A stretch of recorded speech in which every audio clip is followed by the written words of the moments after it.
At first glance, Fedelina, A Stolen Life, appears to be yet another documentary. But once the story sets in, it becomes a compelling and inspiring one of strength, justice, and moral awakening. This documentary relates the life journey of Fedelina Lugasan, a Filipina domestic worker who was brought to the United States in the 1970s and held captive for more than 6 decades. Alone, undocumented, and uncompensated, she existed in a condition of silence and bondage, hidden in plain sight, exploited, and deprived of her fundamental human rights. Selecting this documentary was not just an intellectual choice, it was an ethical one. In the realm of applied ethics, Fedelina's narratives invites us to face the uncomfortable reality that slavery in the modern era continues to exist, not in ancient history books, but in our own current world. It forces us to reflect on the moral obligations we all have, to raise our voices against injustice, to defend the weak, and to challenge systems that enable exploitation to continue. This is not simply the story of the inhumanity Fedelina endured, but also one of the resilience it took to live, of the kindness she gave even to those who tormented her, and of justice finally obtained thanks to the action of individuals and organizations who chose to act as human beings should and do the right thing. By this film, we hope to examine the practical application of ethical values, justice, dignity, autonomy, and compassion, so that we may see how these are the necessary values to drive our responses in a culture of systemic abuse. We are reminded that ethics is not just abstract, but is practiced and proven in the lives of individuals such as Fedelina, whose life was taken away by theft and was then regained by truth, by bravery, and by the strength of community. There were also ethical issues faced in reporting the story. The reporter faced an ethical predicament. Restituto's personal, horrifying account is definitive evidence of the criminal operation and the people behind it. However, is that behind the story of Fedelina Lugasan's slavery and mistreatment by a wealthy couple, there was always the torment in which they ignored the lady's tears and the realization that although she is free once more, there was nothing to save her from another employer who would again take her to hell. The difficulty was to inform public awareness about modern slavery without doing more harm or exploitation. Filmmakers balanced this by partnering with advocacy groups and using a trauma-informed approach, showing Fedelina's strength along with her pain. Sensitive information was not reported in order to protect ongoing litigation in line with the golden rule of do no harm. This approach takes into account the entire case of Fedelina, with fully fleshing out her character, ensuring that she actively tells her story instead of resting passively in the role of a victim.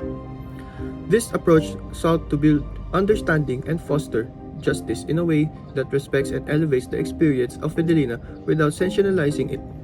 By ensuring Fedelina's well-being and taking into consideration her voice, all the relevant ethical concerns were mitigated, which led to a kind and respectful narrative depicting her story. These solutions allowed the film to become part of the discourse on human trafficking and motivate change, ultimately enabling empowerment for Fedelina and countless other victims. In this issue, we saw key ethical considerations that were upheld. First is accuracy and truthfulness. The documentary team upheld ethical reporting by using direct interviews with Fedelina, her rescuers, and advocates, ensuring accuracy and avoiding sensationalism. They maintained transparency by explaining the rescue and legal process, while preserving Fedelina's privacy and dignity, and handling sensitive issues with care. The filmmakers gave Fedelina a voice, employed a trauma-informed approach, obtained informed consent, and highlighted the advocacy work of the Filipino Workers Center. They focused on her journey to freedom, healing, and community awareness to empower survivors and promote action against human trafficking. By following these ethical principles, the documentary built trust with viewers, increased empathy and awareness of modern slavery, and minimized harm to Fedelina. This careful approach strengthened the filmmaker's message to its potential to inspire positive and social change. Next is empowerment and survivor agency. Instead of simply recording Fedelina's pain, the film elevated her perspective by sharing her calls for other domestic workers to fight back against oppression and pursue freedom. These narratives centered on empowerment, promote self-determination, and provides a sense of hope, essential elements in ethical storytelling. It also redirects attention from her being a passive victim to her actively resisting and healing. While the documentary revealed how Fedelina's identity documents were taken and the threats that silenced her, it refrained from depicting these events graphically. This approach achieves an ethical middle ground, informing viewers about her exploitation without visually exploiting her trauma, in line with the principle of minimizing harm. Also, respect for victim dignity and autonomy was observed. Instead of simply portraying Fidelina Lugasan as a victim, the documentary honored her profound humanity, avoiding sensationalism. The film emphasized her resilience and dignity, presenting her as more than just someone who had been exploited, an approach consistent with ethical guidelines that prioritize respecting vulnerable individuals and safeguarding them from further harm or humiliation.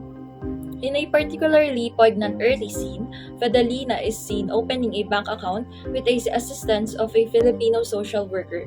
This moment subtly illustrates her reclaiming autonomy and rebuilding trust in the world after enduring decades of captivity. It demonstrates respect for her emotional state by focusing on her cautious yet determined steps toward independence, rather than sensationalizing her vulnerability. Lastly is social responsibility and awareness raising. The documentary carefully weighed the importance of increasing public awareness about domestic servitude and human trafficking against the ethical responsibility to present the truth with accuracy and respect. It captivated viewers without turning victims into entertainment, thus fulfilling the filmmaker's social duty to both their subject and their audience. Throughout the making of the film, the producers partnered with groups such as Filipino Worker Center to guarantee ethical storytelling, protection for the survivor, and fruitful advocacy. These collaborations exemplified the ethical principles of accountability and respect for the individuals and the communities involved. Let's also tackle the observed effects for upholding these ethical considerations. The documentary significantly increased public awareness of the concealed realities of human trafficking affecting Filipino domestic workers, a demographic frequently overlooked in mainstream conversations. The thoughtful and respectful depiction of Fedelina's story sparked a more profound comprehension and sense of urgency within the Filipino community and internationally regarding modern slavery, leading to increased media coverage and public discussions on labor exploitation and human trafficking. This heightened awareness has been associated with expanding policy discussions focused on improving protection for vulnerable migrant workers and ensuring accountability for those who commit abuses. Also, ethical storytelling enabled Fedelina to regain her voice and control after enduring decades of silence and oppression by prioritizing informed consent, respecting her dignity, and preventing retraumatization. The documentary facilitated her active involvement in conveying her message, exemplified by a video encouraging other exploited workers to stand against oppression and pursue freedom. This individual empowerment created a cascading effect, motivating other survivors to step forward and champion their rights, fostering unity and strength within survivor communities. Following her rescue and documentary's premiere, Fedelina dedicated herself to advocacy, meeting with government officials and community representatives, and becoming an emblem of hope for the Filipino diaspora. Even after her death from COVID-19, her experiences and message continued to fuel anti-trafficking initiatives and labor rights movements, illustrating how ethical storytelling can amplify a film's influence far beyond its initial viewership. In this documentary, not everything was observed. Some lapses were unseen. One of the notable ethical lapses that was seen in the documentary is the insufficient emphasis on the victim's privacy and consent processes. Ethical guidelines stress respecting privacy and obtaining clear permission to avoid harm or re-traumatization. The documentary did not clarify how Fedelina's consent was obtained or detail privacy protections during and after filming. While it showed accuracy and truthfulness, consent processes should be explicitly addressed. According to Macaroon 2010, documentaries must reflect true events, ethically without distortion, and explicit consent and privacy protection, such as for living locations, should be obtained at the start to respect participants' rights. Survivors of trafficking face severe psychological distress, and ethical reporting must avoid re-traumatization by exposing their trauma repeatedly. Without psychological support, revisiting trauma can worsen their condition and cause complications if those around them lack proper guidance. Although the documentary highlighted Fedelina's trauma, there is no clear evidence that the efforts were made to minimize psychological harm or provide ongoing support during filming. Consulting specialists is crucial to handle trauma carefully and avoid trigger content. The lack of documented psychological support for Fedelina is concerning, especially given the duration of her ordeal. The fundamental principles of ethical journalism requires honesty, completeness, and appropriate contextualization to prevent misinterpretation and sensationalism. Incomplete transparency in reporting accuracy and context undermines it. The ethical reporting goes beyond merely narrating events. It demands a comprehensive presentation that includes verifying facts and providing full context and acknowledging the complexities influencing the story. In the case of sensitive stories like Fedelina's prolonged agony and subsequent rescue, it is especially crucial to maintain transparency about the journalistic process. This includes not only truthful recounting but also careful considerations of how facts are selected, framed, and presented. So, without clear disclosure or discussion of these editorial decisions, audiences are left uncertain about the reliability and balance of the information provided. Leaving out certain details can lead to an intentional hype or slant the story in a way that reflects unforeseen prejudice. The risks that research participants or victims may encounter as a result of confidentiality violations or public connections with stigmatized conditions are referred to as potential exposure to damage and stigmatization. These risks might result in psychological distress, discrimination, or social inclusion. The guidelines for ethical reporting emphasize avoiding publishing information or images that might put victims or their families at risk of retaliation or stigmatization. It is unclear whether the adequate steps were taken to obscure sensitive personal details about Fedelina or her relatives to protect them from possible harm due to their association with this case. The failure to include impacted people and communities in reporting reduces ethical fairness and increases harm risk. Ethical human rights reporting stresses survivor and community involvement in developing and reviewing the process to ensure fairness and protection. The reporting on Fedelina's story lacked mention of such engagement, missing an opportunity to enhance safeguards and trust.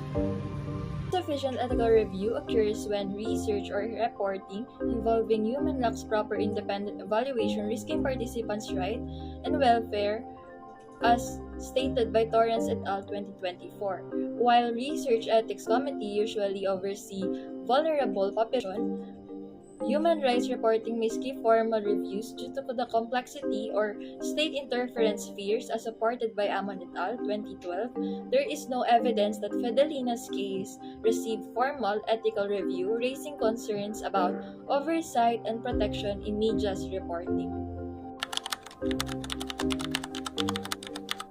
Fedelina's story, documented in Fedelina, A Stolen Life, is a powerful monument to the human spirit's endurance in the face of incredible adversity. For 65 years, she suffered isolation, abuse, and deprivation. Her existence locked within the invisible walls of modern slavery, her voice muted by fear and powerlessness. Despite decades of suffering, Fedelina discovered the resolve to restore her independence and dignity, inspiring other people with her unshakable faith and ability to forgive. Her tale reminds us that freedom and justice are achievable at any age, and that true power is found not only in overcoming injustice, but also in choosing compassion and advocating for those who remain stuck in darkness. Fedelina's legacy lives on, encouraging us to see the humanity in every victim and strive for a future in which no one's freedom is taken or forgotten. As we close the chapter on Fedelina's story, one question lingers. How many more lives remain hidden behind closed doors, unheard and unseen? Her journey urges us not just to look back in sympathy, but to look around in awareness. What silent cries still echo in our own communities, waiting for someone to listen, to act, to care? Fedelina's legacy compels us to ask ourselves, not just what we would do if we saw injustice, but what are we doing now to ensure it ends? Her story may have reached the world, but the real challenge lies in what we choose to do with it.